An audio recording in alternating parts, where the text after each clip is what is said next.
Bonjour. C'est moi Orson Welles. J'aime pas trop les voleurs et les fils de pute. Salut, c'est Nos Ciné, votre rendez-vous avec le cinéma qui, histoire de passer un été placé sous les meilleurs auspices, a choisi de profiter de ces heures où le soleil rend impossible toute activité extérieure pour revisiter ses sagas préférées. Et actualité oblige, avec l'imminence de la sortie du 6e volet de Mission Impossible au cinéma, petit retour en arrière sur les 5 premiers épisodes des aventures d'Ethan Hunt et de ses petits copains dont on va causer avec un trio d'espions qui ont d'ores et déjà accepté cette mission de haut vol. Rafik Djoumi, salut Rafik. Qui vous a dit mon nom?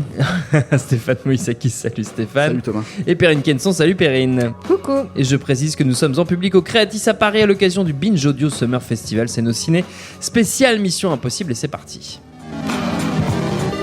As always, should you or any member of your IM force be caught or killed, the Secretary will disavow any knowledge of your actions. This tape will self-destruct in 5 seconds.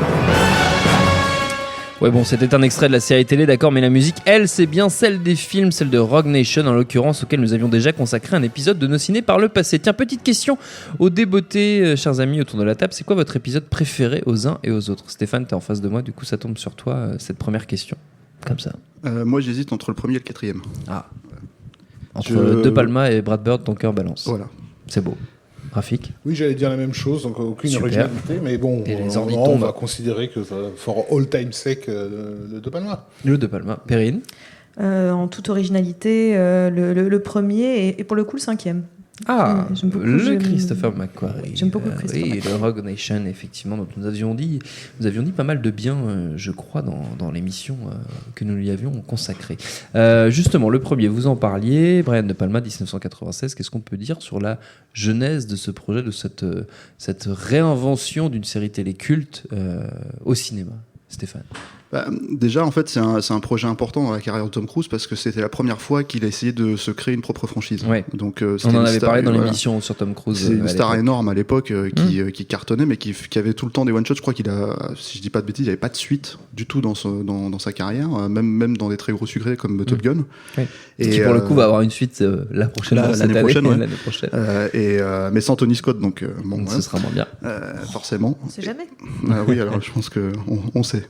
Mais non, donc en fait c'était un gros coup pour lui parce qu'il a fallu qu'il s'associe avec son agent qui était Paula Wagner à l'époque pour créer sa boîte de prod et lancer cette franchise avec le premier film qui était un très gros budget. Et en fait, il l'a fait un peu dans la façon dont Tom Cruise a mené sa carrière, c'est-à-dire qu'il a appliqué ce qu'il faisait déjà à l'époque. La sélection des réalisateurs. Exactement. Voilà, on allait chercher en fait en fait, il se faisait un palmarès de réalisateurs à l'époque. Des trophées de chasse, en fait, plus ou moins. Ouais. Exactement. Donc, il avait commencé avec Oliver Stone. Il avait eu Kubrick. Voilà. Plus tard, après Mission Impossible, mais c'était un peu sa logique. Et là, en fait, l'idée, c'était d'aller chercher. Je crois pas qu'il y ait eu d'autres réalisateurs sur le premier film en fait, qui étaient prévus. Je sais pas si il me semble que moi très très rapidement en fait on a entendu parler de Brian De Palma sur ce projet-là, ce qui semblait totalement cohérent parce que c'est un réalisateur qui maîtrise très bien le langage parano en fait, du thriller parano, ce qui est quand même Mission Impossible à la base. Le seul truc qui pouvait faire peur et ce qui a fait d'ailleurs pas mal grincer des dents à l'époque, c'est qu'en tant qu'adaptation de Mission Impossible, c'était un film sur un seul personnage, puisque toute la logique du film en fait c'était d'abattre l'équipe en fait dès le début Comment tu spoil? Je spoil les 20 premières minutes du film. On peut spoiler les Missions Impossibles. Je sais que ça fait pas mal râler les gens à l'époque. Moi comme j'ai jamais eu un trip sur la série en soi, ça m'a pas du tout posé de soucis quoi. Et après c'est l'autre truc en fait qui était assez étonnant, c'est quand le film est sorti, les gens ont jugé que c'était un film assez complexe à comprendre. Ce qui est quand même assez, surtout aux États-Unis, ce qui est quand même assez étonnant quand tu regardes le film. Rétrospectivement, oui, c'est un peu compliqué. Mais pourtant, il y a même pas vraiment de jargon technique. Il y a pas voilà, il y a la liste de NOC. Ils vont à l'anglais. C'est des trucs un peu. Les films de Darren Aronofsky sont intelligents aussi, donc. Écoute, voilà. C'est un autre ça débat. recontextualise.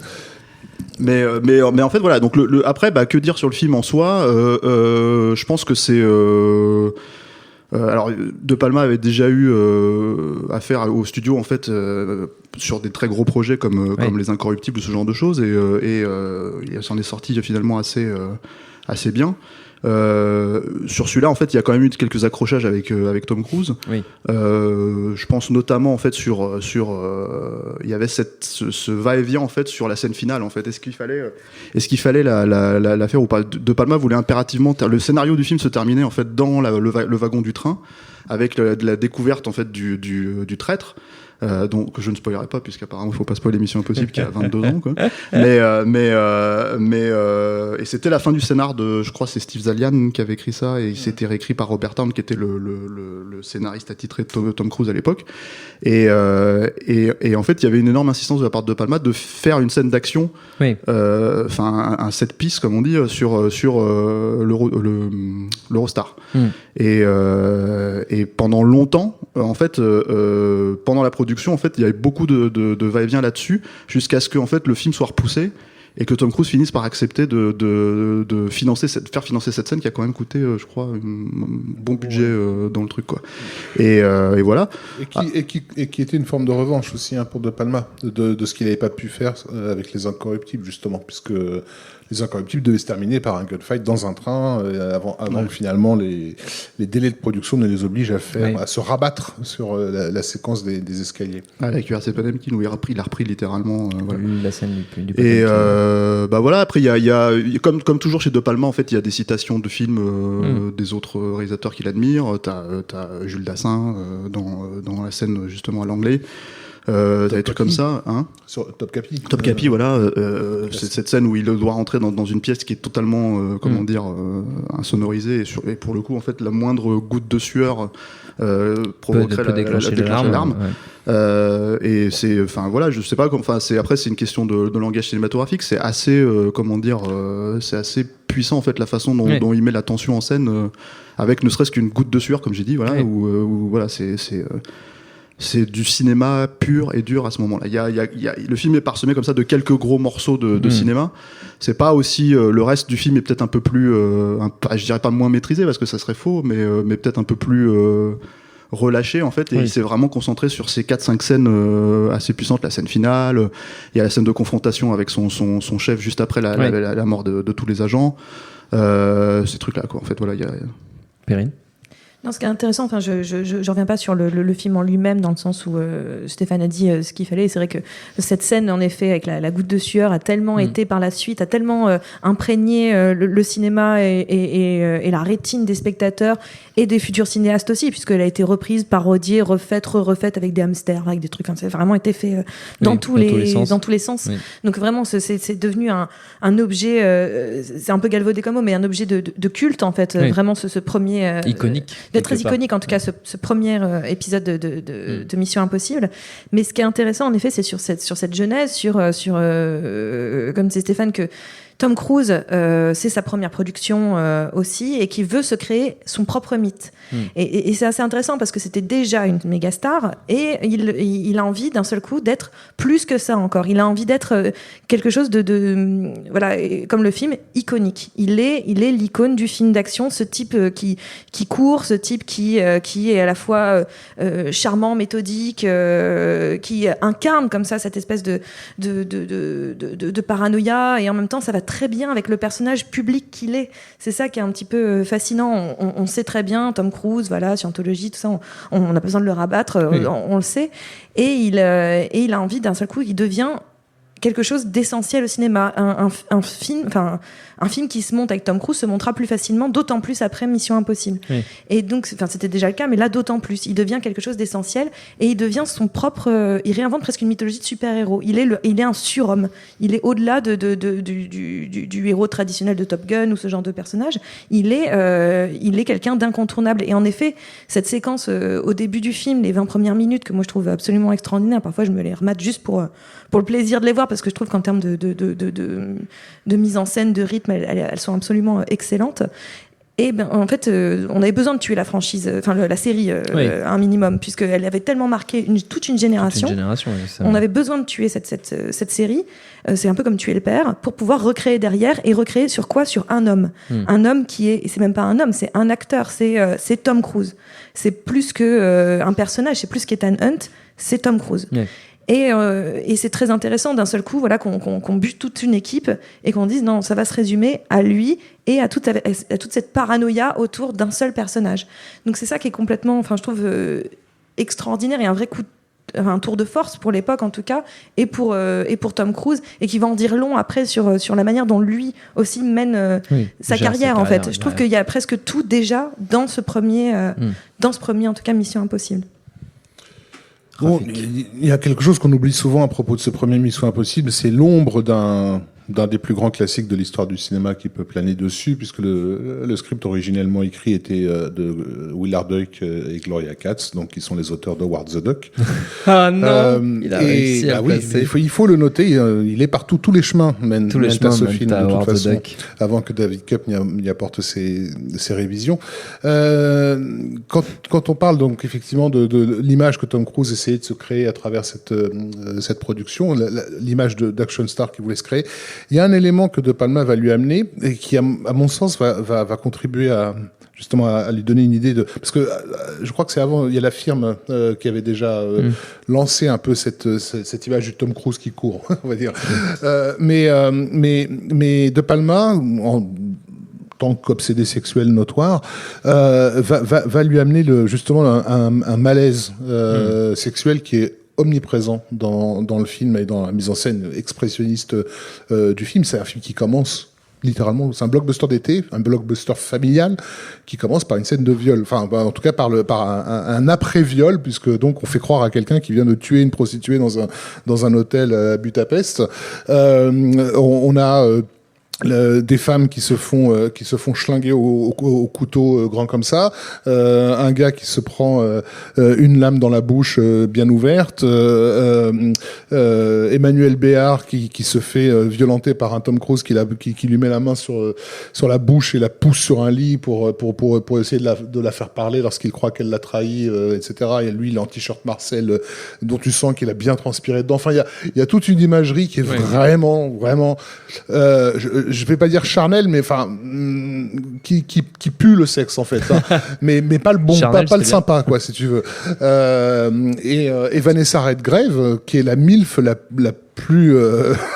plus allumeuse qu'on ait vue, pareil dans un blockbuster, la façon avec laquelle elle s'humidifie les lèvres entre chaque phrase en dit long, surtout quand on voit le film sur grand écran.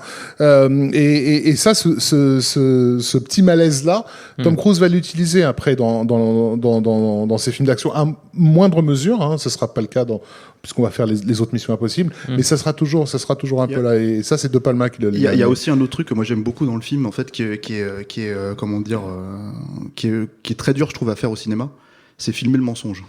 Et parce que par essence en fait, quand t'écris un film pour transmettre les informations au spectateur, t'es obligé finalement que les personnages transmettent la réalité, sinon ton spectateur est perdu.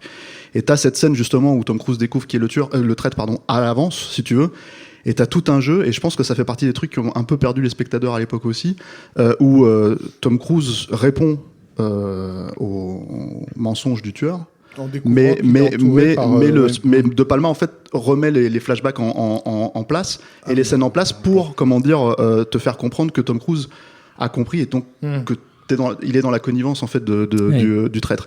Et tout ça en fait, si tu veux, c'est un truc, c'est pas révolutionnaire en fait dans la conception de l'écriture et de la mise en scène, mais c'est quelque chose en fait qui participe du jeu de faux semblant que le film a, parce qu'il y a ce truc avec les masques, ce truc avec toutes ces choses-là qui font partie du mythe de Mission Impossible, mais qui sont disons c'est plus des maquillages en fait uniquement, c'est aussi des images de synthèse, des trucs comme ça, des effets de prothèses qui sont mélangés avec tous ces trucs-là, et en fait ça fonctionne vraiment. C'est Robotine au maquillage. Oui, c'est Robotine au maquillage, mais après il y a des mélanges en fait pour enlever les masques justement pour qu'on voit ça en plan séquence.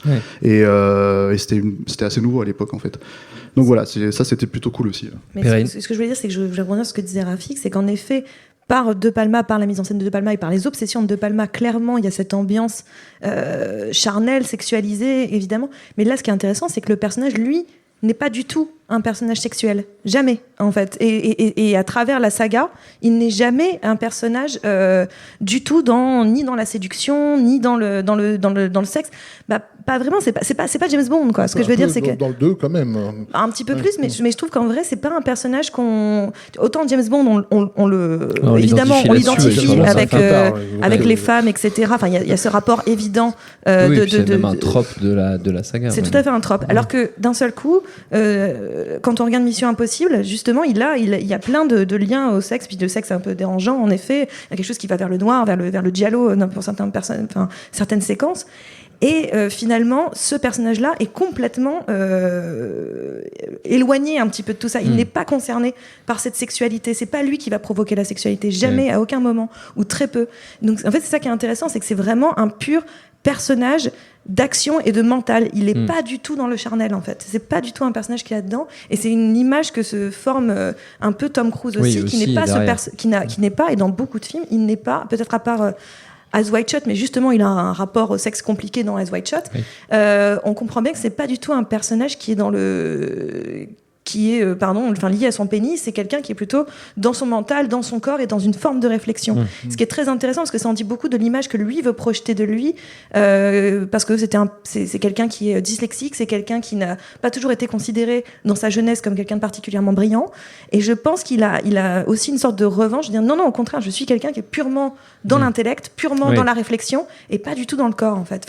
Ou bien dans le corps athlétique, mais pas le corps sexualisé. Et c'est assez intéressant parce que ça le lance avec De Palma. C'est marrant qu'on ait retenu que le plan de la goutte d'eau, qui est effectivement extrêmement expressionniste, soit ce que les spectateurs retiennent, alors que la scène d'hommage à Topkapi avait été construite surtout autour de l'imagerie de la toile d'araignée, et j'ai l'impression que c'est quelque chose qui est du coup passé un peu à la trappe, c'est-à-dire que personne, j'ai rarement entendu les gens évoquer ce plan frontal, vu du plafond, où on voit Tom Cruise se débattre tout en noir dans cette grille en fait blanche et noire qui est vraiment une affiche des années 60 d'un Hitchcock appliqué, du sol basse à fond, quoi. Donc mais effectivement cette mise en scène expressionniste typiquement à la De Palma, c'est quelque chose qu'on retrouvera pas dans la suite de la saga. Tu as commencé à en parler, justement, parlons-en de la suite, parce que après De Palma arrive John Woo, on change radicalement Tom de Cruise, style. dont il faut quand même noter que c'est un des rares comédiens américains à avoir un tableau de chasse stupéfiant en termes de cinéaste, et dès le début de sa carrière, le gars il a quand même un peu commencé avec Coppola, excusez du peu, avant d'enchaîner avec Scorsese et de passer entre les mains d'Oliver Stone, donc De Palma, Stanley Kubrick, Steven Spielberg, Michael Mann, il les a tous fait. C'est aussi quelqu'un qui sait en fait de quoi je pense que c'est un réalisateur, entre guillemets un réalisateur frustré de quelque part, Tom Cruise, un peu à ce que Kevin Costner a franchi le pas, Cruise lui l'a jamais franchi, peut-être parce que finalement il se dit qu'il ne sera peut-être pas aussi bon que ceux qu'il admire, mais en tout cas il comprend la mise en scène. Et à l'époque où quand il va chercher John Woo, c'est vraiment pas un choix évident dans la politique hollywoodienne. John Woo auprès des studios, c'est juste un film de Van Damme, c'est tout. Il a fait Face Off juste avant Mission Impossible 2 quand même. C'est un gros succès aussi. Mais bon, basiquement, il faut voir. Il est arrivé à Hollywood. Nicolas Cage, chef-d'œuvre. Il est arrivé à Hollywood par le film d'exploitation entre guillemets du marché vidéo, quoi. C'est pas un De Palma. Et le fait de l'imposer sur une franchise, ne représente pas la même chose aux yeux d'Hollywood que De Palma, ça c'est sûr. Le fait de l'imposer sur une franchise comme ça est assez culotté en fait. Et c'est un script qui va pour le coup être écrit par Robert Towne. Mais ils sont tous en fait, à part jusqu'au 3, ils sont tous réécrits par Robert Towne. Ils sont réécrits, mais là c'est vraiment lui. C'est-à-dire que Towne avait déjà, de ce que j'ai compris, travailler sur les évocations du livre de Jacob qu'il y avait dans le premier, dans le De Palma, et là il va vraiment rentrer dans l'assimilation mythologique avec ce virus, la chimère et autres, quoi. Et par-dessus ça, donc le romantisme exacerbé de John Woo, qui aurait pu donner un résultat, une alchimie particulièrement explosive, mais qui, je trouve, il y a quelque chose qui bloque en fait dans ce mariage. Mais en fait, je pense que c'est à partir de ce film-là qu'on se rend compte en fait que cette franchise, je pense qu'elle a ce souci de manière générale, et qui est peut-être un peu moins, problématique dans le dernier film, dans le 5, mais qui est peut-être plus homogène à ce niveau-là.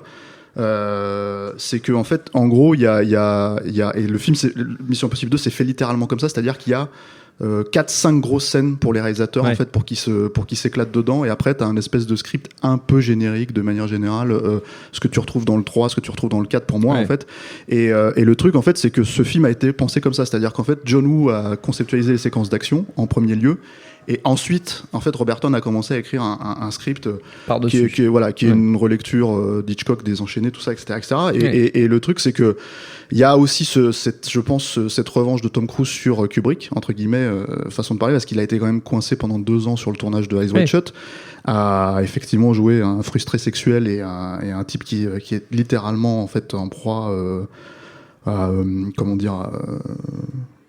à sa problématique avec le fantasme, et là d'un seul coup en fait t'as l'impression qu'il se projette littéralement en fantasme absolu, quoi. C'est-à-dire que moi t'as jamais vu autant Tom Cruise sourire, c'est Cameron Diaz dans le film, quoi. La coupe de cheveux te donne raison, c'est clairement Cameron Diaz. Donc en fait t'as tout un truc comme ça commence, il est très fort, il est en train de grimper je sais plus quelle montagne dans l'Utah ou je sais pas quoi, enfin bref, avec John Woo dans les bonus qui te jure que ce n'est pas truqué, et qu'il a vraiment et c'est l'autre truc mythologique qu'essaye de faire Tom Cruise à partir de ce film-là.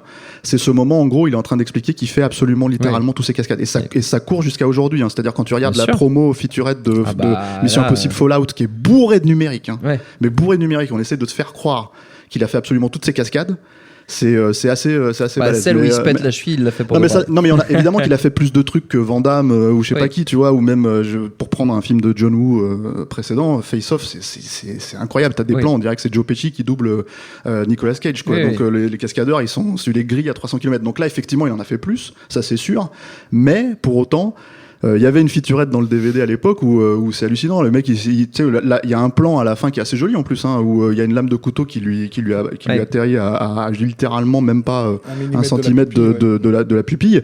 Et bon, t'achètes pas, tu le vois, c'est du numérique dans le film déjà. Il n'est pas vraiment un comédien, quoi. Et quand il essaie de t'expliquer que ce n'est pas truqué, t'as envie de dire oui. C'est pas une star sur lesquelles les assurances ont mis à peu près 160 millions de dollars vont te laisser faire mimuse avec des couteaux. Je vois pas du tout de quoi tu parles. Non, mais ce qui est intéressant, c'est que justement, c'est ça. C'est-à-dire qu'à la fois, quand on disait tout à l'heure, le premier, c'est Tom Cruise qui veut sa franchise, enfin, qui veut créer son personnage.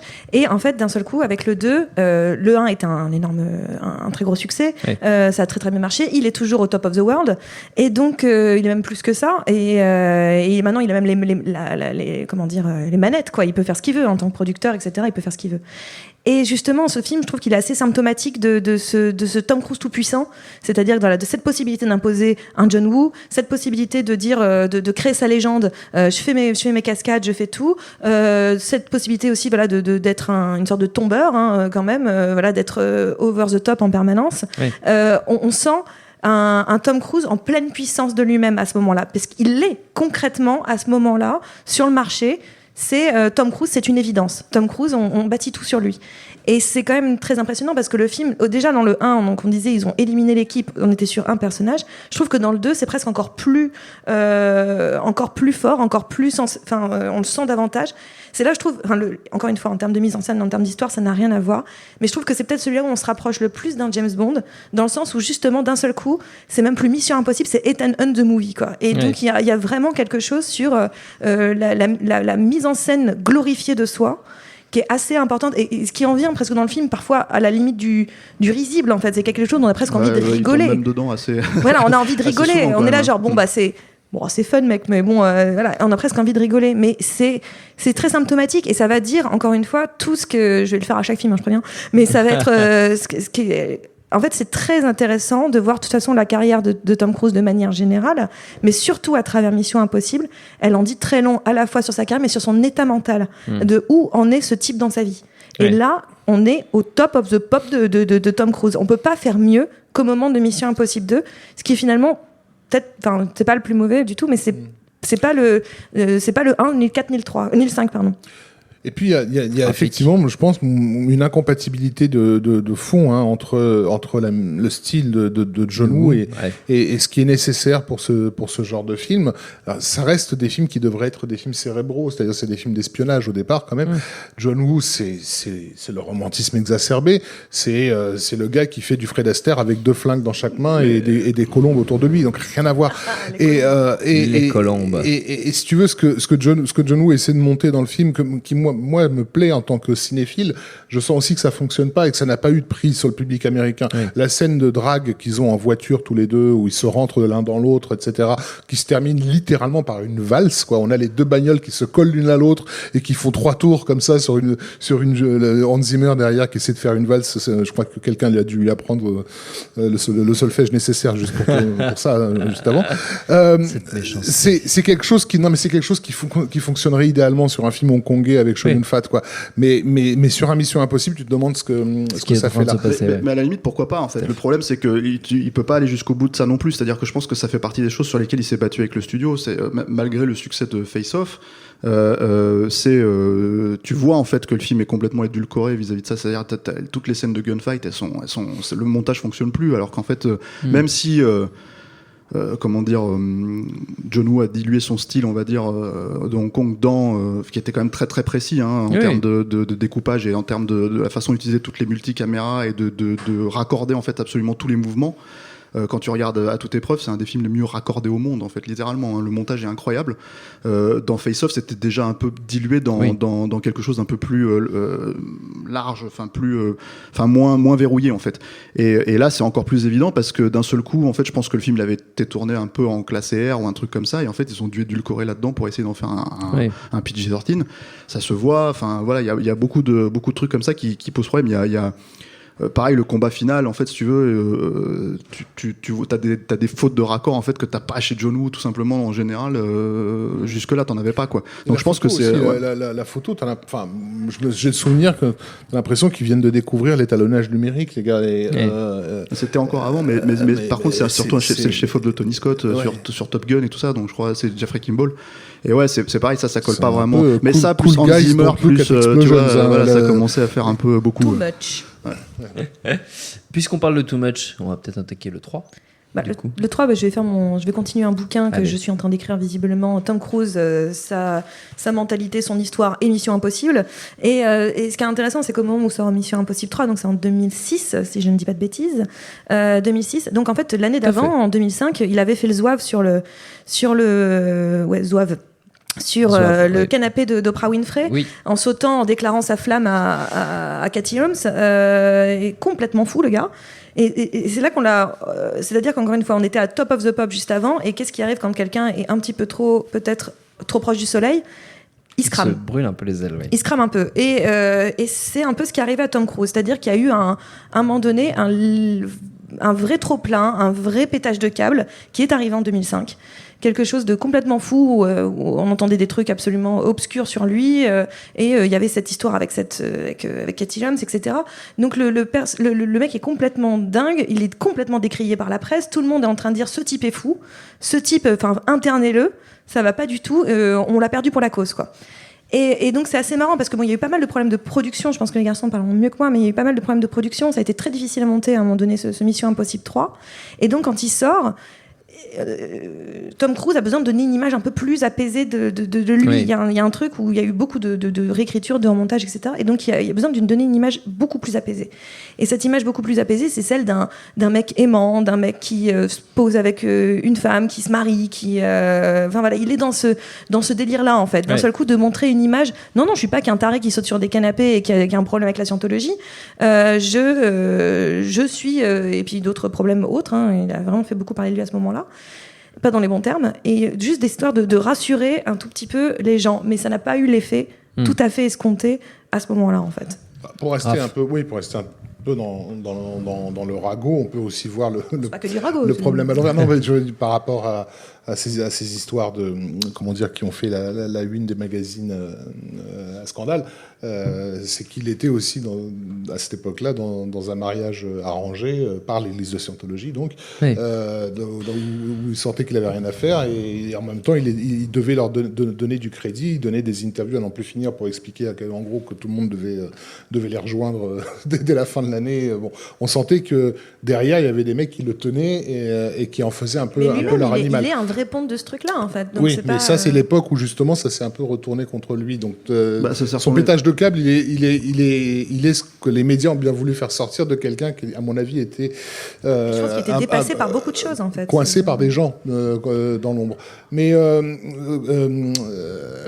par contre, ce qui a passé un peu à la trappe dans cette affaire, c'est l'intention qu'il avait par rapport à ce troisième épisode, puisqu'il avait repéré un jeune réalisateur, à l'époque en tout cas, prometteur, qui était Joe Carnahan, et il avait vraiment là aussi dû batailler pour l'installer sur une franchise énorme, puisque donc Carnahan avait fait ce film qui s'appelait Narc, qui n'était pas donc un gros budget, et qui n'avait pas non plus fait un score qui avait été présenté à Tom Cruise, qui a été présenté par Tom Cruise. Je crois, il me semble qu'il a un crédit dessus de producteur, et en fait, c'est un film qui a été montré à Sundance et qui a fait un énorme buzz, et qui effectivement, en gros.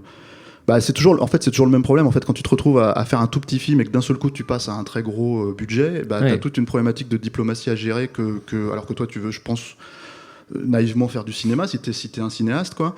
Moi je sais que j'en ai parlé avec Carnahan, il m'a un peu expliqué ce qu'il voulait faire à l'époque quoi. C'est-à-dire qu'en gros c'était un film très noir qui se passait en Afrique sur les milices privées en fait et la façon dont les corporations en fait qui se positionné dans ces pays-là, en fait, utilisaient des milices privées pour créer des coups d'État. Et donc, il avait plusieurs scènes comme ça, très très noires. Il y avait une scène, il m'avait raconté une scène parce que c'était, alors, ils sont allés très très loin, en prod, dans l'écriture, dans les réécritures avec Robert Towne aussi, parce que voilà, à un moment donné, il fallait un petit peu adoucir tout ça. Et c'est un peu le boulot de Robert Towne sur ce genre de film aussi, de le Tom Cruisifier en fait le film quoi.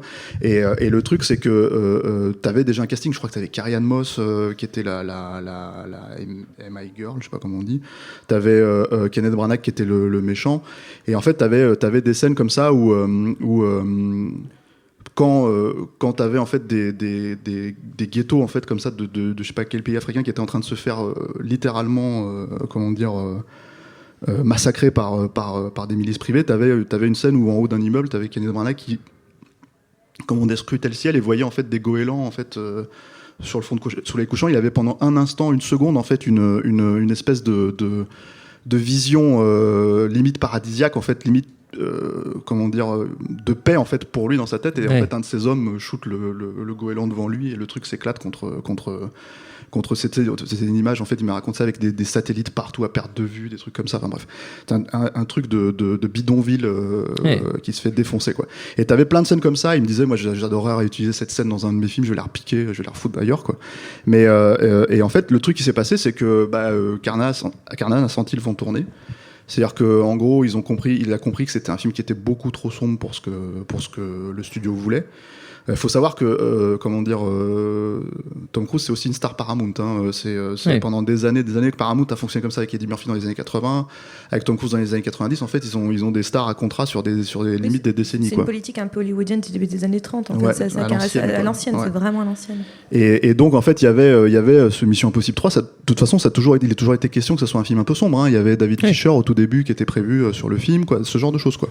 Et je crois que David Fincher, c'était un truc sur la traite des blanches en Afrique. Enfin, c'était laisse tomber, c'est des trucs. Et en fait, en gros, t'as Carnahan qui s'est barré, qui disait en gros, je me suis barré une semaine avant qu'on me vire en fait, hein, parce que grosso modo, c'est ce qui s'est passé. Et en fait, c'est là où dans la carrière de Tom Cruise, il y a eu cette espèce de shift. Je sais pas quel est le film que Spielberg devait faire lui aussi à ce moment-là, qui a capoté. C'était peut-être Munich ou je sais pas, et en fait du coup ils se sont retrouvés sur la guerre des mondes qui devait faire 1 an plus tard en fait. Donc Mission Impossible devait arriver avant la guerre des mondes, finalement ce qui s'est passé c'est l'inverse. Et c'est d'ailleurs pendant la guerre des mondes qu'il a fait toute cette promo complètement dingue. Voilà, et du coup je pense que l'idée en fait si tu veux c'est qu'ils sont allés chercher alors pour moi c'était une première, c'est un truc qui m'a vraiment étonné à l'époque de Mission Impossible 3, c'est d'aller chercher un cinéaste qui est pas un cinéaste du tout en fait, qui est un scénariste à la base, qui est J.J. Abrams. Qui n'était pas un mec de télé, un showrunner, voilà. Et en fait, apparemment, il s'est tapé les deux premières saisons d'Alias. Il a fait putain, c'est génial, il faut ça en fait pour Mission Impossible. Donc un truc très léger, très sous influence du cinéma d'action des années 80, fun, vraiment pour aller exactement dans ce que Paramount voulait avoir à ce moment-là. Et voilà, il me semble, en fait, si je dis pas de bêtises, que c'est le plus gros budget dans l'histoire d'Hollywood pour un premier réalisateur, en fait, de cinéma. Quelque chose comme 150 ou 160 millions de dollars à l'époque, quoi. Et que tu ne vois pas à l'écran pour moi, mais littéralement pas du tout, quoi. C'est-à-dire que c'est une succession de longues focales avec que des gros plans. Et en fait, ils sont censés être à Rome, derrière c'est censé être Rome, derrière c'est censé être, je sais plus où ils vont, à Shanghai, tout ça. Et en fait, c'est juste tout flou. Et t'as Tom Cruise qui est bien éclairé devant, et voilà. Et toutes les scènes d'action, voilà. Il y a quand même cette scène où il court là, qui est quand même assez impressionnante, parce que pour le coup, sur le pont. Hein. Ouais, enfin physiquement, t'as littéralement des plans séquences où Tom Cruise trace, et c'est assez impressionnant, quoi. Il est dans une forme physique assez, voilà. Mais je trouve que c'est un film, et je trouve que c'est, alors étrangement, moi je l'avais vu en projet de presse à l'époque, je l'avais vu au cinéma. Donc j'ai mis des années à le revoir, je crois que je l'ai revu sur Netflix quand le 5 est sorti. Je me disais ça passera mieux à la télé parce que c'est filmé par un mec de télé, en fait c'est encore pire. C'est encore moins spectaculaire, encore moins... Voilà, ça c'est pour moi c'est le gros faux pas de Mission Impossible, et y compris dans la logique d'écriture, c'est-à-dire qu'il y a cette scène d'ouverture qui est censée être un renvoi au service secret de Sa Majesté. Enfin indirect, hein, voilà, c'est parce que dans celui-là Tom Cruise se marie, et en fait je me suis dit mais ok, ils ouvrent avec ça. Alors je suis désolé, j'ai un peu spoilé, hein, pour ceux qui n'ont pas vu le film, tant pis.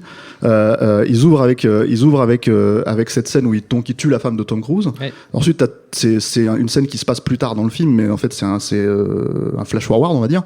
Et en gros je me suis dit bon, comment ils vont faire, parce qu'ils n'ont quand même pas utilisé le coup du masque. Et en fait c'est littéralement, t'attends 1h40 de film pour que les mecs utilisent le masque.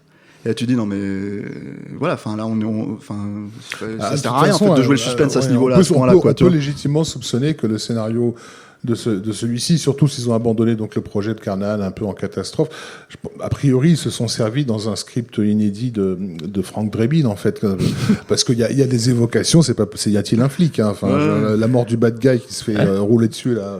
Mais ça c'est le PG-13 encore, c'est ça le problème, c'est-à-dire que mais c'est ça qui est problématique. Mais tout le problème pour moi de ce film là, c'est que donc moi je vais pas taper sur les références de J.J. Abrams, le mec il cite McTiernan, il cite True Lies, il cite James Cameron, etc.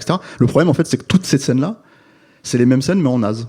C'est-à-dire que pour moi ça sert à quoi de refaire la scène de l'ascenseur dans Die Hard 3 si c'est pour la faire en toute naze, quoi, tu vois, comme où il met 3 kicks à 2 mecs quand il est sur sa civière, tu vois. Pareil, la scène de True Lies, la scène à la True Lies sur le pont, tu vois. Bah ouais, c'est ce qui est marrant, c'est que en fait, J.J. Abrams, lui et d'autres ont mis au point une méthodologie de tournage des séquences de séries télé qui vise à obtenir le maximum de couverture de pages de script en un minimum de temps, et qui donne un semblant de dynamique, en fait. Bon, je vais pas détailler cette méthode, elle est compliquée à expliquer, elle est plus bon, et puis il faut la visualiser, quoi.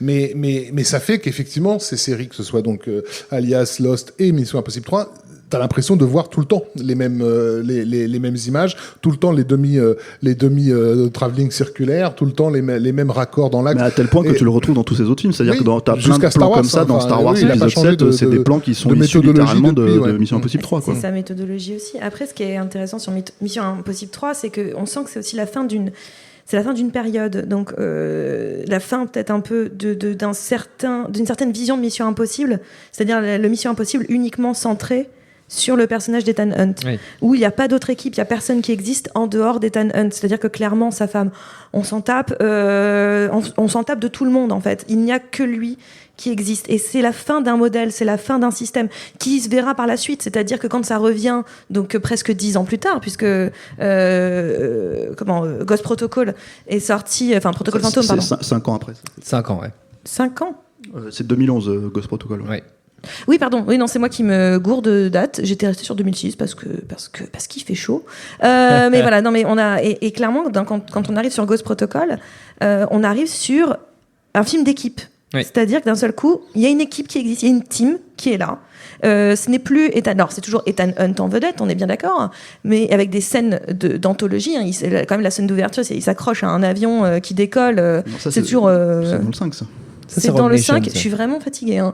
Et donc, non, c'est dans le 4, donc il monte ce gratte-ciel, voilà, non, c'est spectaculaire. Donc c'est toujours plus au niveau de la cascade, hein, ça c'est sûr, c'est une surenchère de cascade. Je reviens à Fast and Furious que j'avais nommé dans un autre truc, mais bon, voilà, c'est l'idée un peu de la surenchère. On a la surenchère de véhicules dans Fast and Furious, on a la surenchère de cascades impossibles dans Mission Impossible. Mais d'un seul coup, en fait, il y a cette prise de conscience qu'on peut plus centrer un film uniquement sur Ethan Hunt et qu'il va falloir créer un groupe. Et donc finalement, on revient quelque chose à la base de Mission Impossible, c'est-à-dire à la base de la série. C'est-à-dire que c'est pas qu'une série sur un personnage, c'est une série sur un groupe de personnes. Et donc on revient à ça, et c'est très intéressant parce que c'est un vrai mea culpa, c'est une vraie réflexion aussi de la part de Tom Cruise, encore une fois psychologie 101. C'est que après Mission Impossible 3, il a eu quand même un gros passage à vide. Il a fait des films, Valkyrie, Lion et Agneau, ce genre de films, mais qui n'ont pas particulièrement marché. Il avait fait, non, je crois que c'était juste avant Mission ça. Impossible 3 non plus. Mais non, Mission Impossible n'a pas marché. Donc c'est ça et d'un seul coup, après, il a eu cette intelligence de se tourner vers d'autres. Après Ghost Protocol, je me perds dans les dates, je suis désolée, c'est un cauchemar. Mais voilà, donc en fait, il a eu un passage à vide et il a eu besoin aussi de se relancer. Donc la question est-ce que c'est Tom Cruise qui a relancé Mission Impossible en 2015 ou est-ce que c'est 2012 2011 Non, je parle de Ghost Protocol. Bah, en 2011, ouais. 2011. Ghost Protocol, mais non, c'était 2015. Non, c'est Rogue Nation. Oh, je suis fatiguée. Oui, bon, c'était 2011.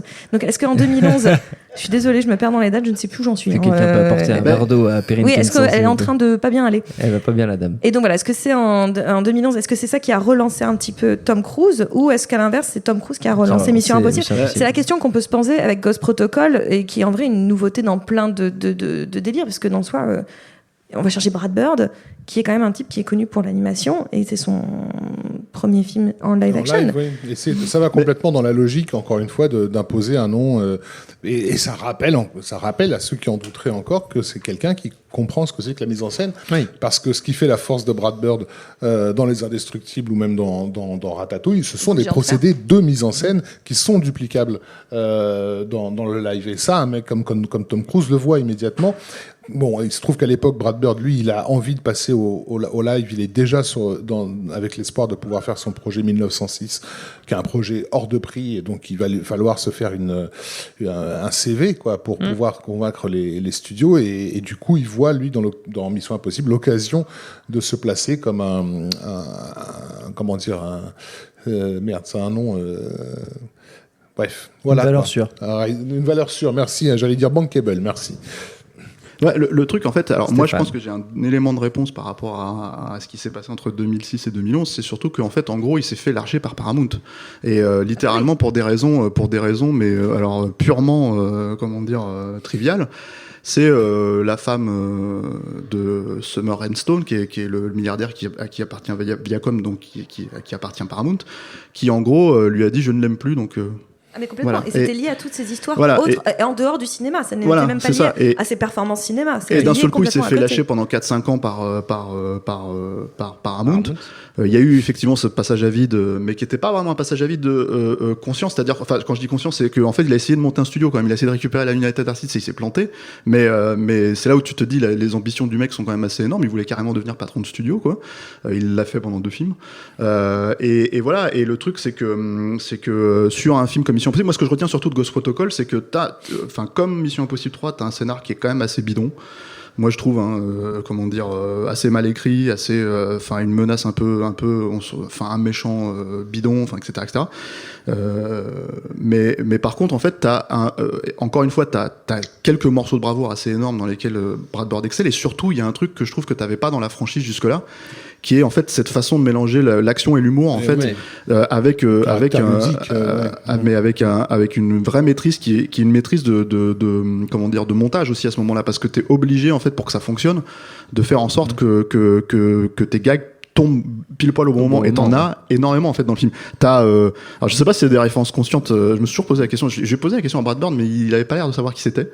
Et pourtant apparemment c'est quand même une référence pour lui, c'est que t'as littéralement en fait comment il s'appelle, Simon Pegg, qui refait Louis de Funès dans Fantomas avec les 3 bras, des trucs comme ça, et apparemment Louis de Funès c'est censé être un personnage référence pour un des personnages de Ratatouille, en fait, du chef, du méchant chef, quoi. Ouais. Mais t'as pas que ça, en fait, t'as plein de trucs. Dès la scène d'ouverture où il s'évade de prison, t'as beaucoup de gags, t'as beaucoup de trucs avec ça pendant le combat. La scène du couloir, avec le mur d'invisibilité. Ouais, voilà. Ça aurait pu être une scène des Indestructibles, littéralement en l'état. Quoi. Voilà. Et c'est, je trouve, en fait, ce qui fait fonctionner aussi l'esprit d'équipe, en fait, dont tu parlais tout à l'heure. C'est-à-dire qu'en gros, pour moi, dans le 3, ça marche pas vraiment parce que Simon Pegg il reste dans sa zone, comment ça s'appelle, dans son truc de, enfin, il lui donne 3 infos, il est pas présent. Là, c'est un personnage d'action, c'est quand même un excellent acteur comique pour moi, Simon Pegg, le meilleur sidekick que t'aies pu voir ces 20 dernières années, je trouve, au cinéma, quoi, et éminemment sympathique. Et en fait, t'as tout ce jeu-là, en fait, la scène justement où il grimpe la tour. Tous ces gags en fait où Tom Cruise se pète la gueule que t'as pas justement dans Mission Impossible 2 quand il grimpe la montagne. Enfin voilà, c'est tous ces trucs en fait c'est ce qui donne pour moi le sel énormément au film, qui le rend hyper fun à regarder. Et qui, je pense, alors c'est le truc de Brad Bird, hein, clairement, voilà. Mais je pense aussi que c'est une façon de rendre hommage aussi à certains maîtres en fait de l'action. Et pour le coup, je trouve qu'il le fait bien mieux en fait que, de toute évidence, mais qu'un J.J. Abrams dans Mission Impossible 3. Là encore, il y a des citations de McTiernan qui sont assez évidentes, des choses comme ça en fait, mais tout en comprenant justement l'aspect un peu ce qui faisait le sel de chez McTiernan, c'est-à-dire que quand tu regardes Die Hard, t'as des tout petits moments comme ça comiques que t'es pas censé calculer quand tu regardes le film la première fois, mais quand tu le revois infiniment, en fait tu vois qu'il y a plein de petits moments ironiques parsemés comme ça, et là il les pousse un petit peu plus loin parce que c'est sa patte.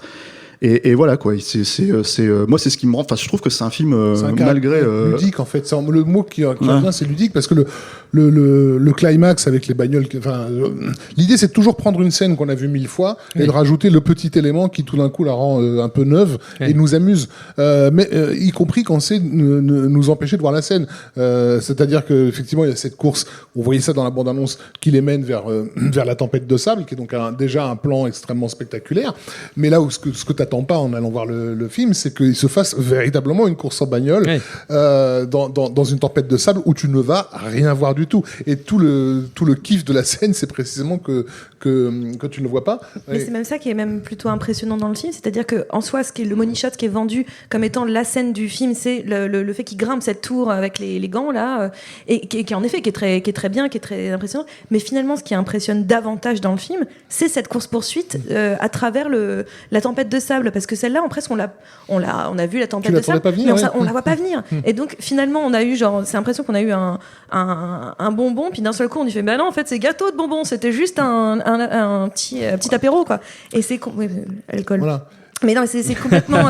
Et pareil, tu as des personnages qui sont censés se battre à main nue, bon, ok, d'accord. Et si on leur faisait pleuvoir des voitures sur la gueule, moi, c'est personnellement au cinéma, c'est ce qui me fait jouir, quoi. C'est ces idées de gamins de 10 ans, quoi. C'est-à-dire, t'as tes Action Joe, tu te dis, mais qu'est-ce qui pourrait être encore plus drôle? Moi, je vais prendre tous les dinosaures là, ils vont tomber du ciel pendant ce temps-là.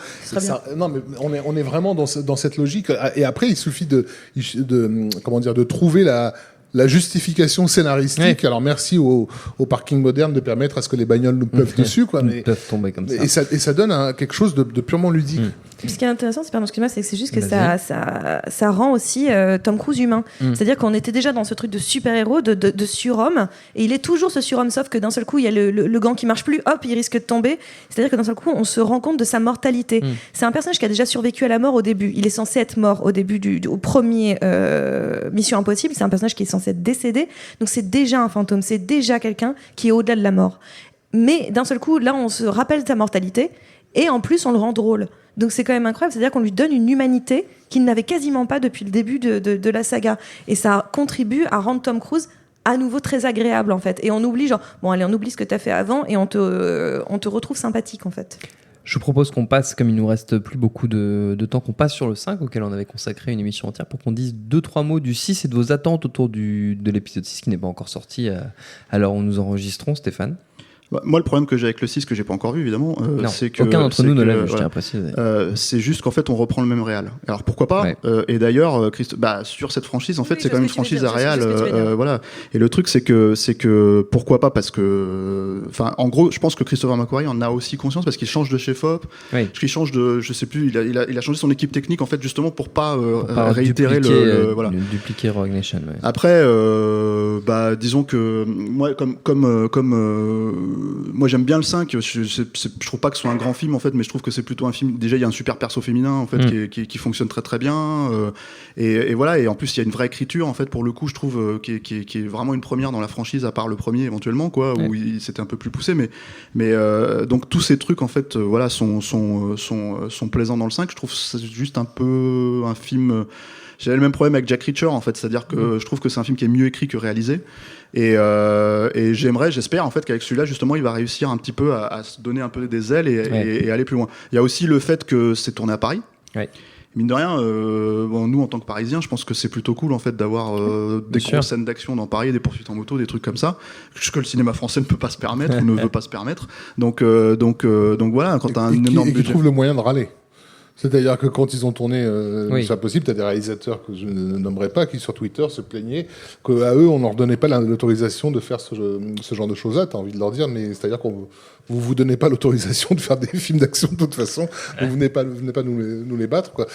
Mais bon, excuse-moi. Non, mais voilà, donc ça fait partie de ces choses en fait qui m'intéressent. Et puis encore une fois, enfin alors là, le truc c'est que c'était un peu je trouve le combat du 5 qui est un petit peu gagné d'avance, c'est que bah oui, en fait, quand ça sort en 2015 et quand tu regardes tous les autres blockbusters et que c'est Fast and Furious 7 et ce genre de conneries et tout ça, etc., bah oui, là, ça ressemble à un film, tu vois. Oui. Donc là, c'est, je pense, encore plus en 2018, le combat encore plus gagné d'avance de Mission Impossible Fallout, quoi. C'est que, les bandes annonces, en fait, t'as effectivement des plans excitants que moi, je vois pas dans les plans de Fast and Furious, dans Skyscraper, dans toutes ces conneries-là. En fait, je vois pas du tout ce genre de plans dans ces films-là. Donc, du coup, l'attente, elle est là. Maintenant, on va voir si ça va être récompensé, quoi. Perrine. Ah, au taquet. Enfin, moi, je suis vraiment, c'est sûr. Le 5, j'avais trouvé ça extraordinaire parce que je trouvais que c'était la confirmation de ce retour de Tom Cruise, encore une fois, avec cette idée d'équipe et qui se développe, en fait. Et l'idée de ce personnage féminin alter ego, c'est ça qui est fascinant. C'est-à-dire que c'est pas un personnage qui est drivé par une sorte de love story un peu bâtarde. Non, c'est un personnage qui est littéralement l'alter ego d'Ethan Hunt. Il a enfin rencontré son alter ego, elle s'appelle Ilsa, et je trouve que ça c'est assez brillant, contemporain. Il a compris, enfin, c'est quand même la force de Tom Cruise de comprendre, d'être dans la tendance, d'être dans la compréhension du monde dans lequel il est, même si lui paraît dans sa vie à lui être complètement à côté de la plaque, il est en revanche au cinéma dans la compréhension du monde. Et en plus, je me dis, j'ai très hâte de voir ce film-là, parce que les derniers films de Tom Cruise, et notamment La Momie, sont particulièrement déceptifs, sont particulièrement à chier. Ouais, voilà. J'ai beau vouloir défendre Tom Cruise en permanence, en termes d'actorat, en termes de choix, je peux pas là. Enfin, ça devient compliqué. Même à moi, je me mens. Donc, en fait, c'est-à-dire que d'un seul coup, Mission Impossible, c'est le film que j'ai envie de voir avec lui. C'est j'ai envie de retrouver Ethan Hunt avec lui. Et j'ai envie de voir toujours plus. Et comme disait Stéphane, c'est vrai, le côté parisien de l'affaire. Et depuis 3 films, enfin, je compte celui-là, on donne de plus en plus de place au décor des films. D'un seul coup, on voit où ça se passe. Il y a une vraie prise en compte du lieu où ça se tourne. Alors, je dis pas que c'est d'un seul coup on va relancer le tourisme dans tous ces pays, mais c'est juste que, en tout cas, j'aime bien cette idée qu'on inscrit le film dans quelque chose de très mondial, de très mondialisé, ce qu'est la franchise, c'est-à-dire la franchise Mission Impossible, comme James Bond, pour pas encore une fois leur citer, mais c'est-à-dire que c'est un phénomène totalement mondial, et donc j'ai vraiment hâte de voir le 6, parce que voilà, le 5 est mon préféré avec le 1. Rafik, le mot de la fin. Moi, je me dis qu'arriver au 5e épisode, c'est le moment de faire de prendre des risques, et on peut se permettre des délires, notamment des crossovers. Et j'aurais préféré personnellement que Tom Cruise soit mis face au héros de True Lies, en fait, dans un crossover réalisé par James Cameron. Donc voilà le film que j'attends. Je sais qu'il ne viendra pas. Howard the Duck. Ah, comment? Howard the Duck, éventuellement en scène post-générique, si tu veux. Mais un vrai crossover. Tu l'as déjà eu chez les Marvel, Howard the Duck. Cruise en mode je suis meilleur espion que toi et je cours plus vite, réalisé par Cameron, ça m'aurait bien plu. Très bien. Et puis une course de cheval sur un toit de train aussi, ça manque. Ok, très bien. Bon, on a de quoi alimenter l'épisode 7 de Mission Impossible. On se met d'ores et déjà à l'écriture du scénario, puis on jugera sur pièce évidemment ce Mission Impossible Fallout qui sortira le 1er août en France. Notre temps est écoulé. Merci à tous les trois. Merci à Quentin la technique, merci à Creatis pour l'accueil. Rendez-vous sur binge.audio, le site de notre réseau de podcast Binge Audio, pour retrouver toutes nos émissions, le programme des prochaines, les dates d'enregistrement en public si vous voulez venir nous voir. Puis en attendant, on vous dit à très vite.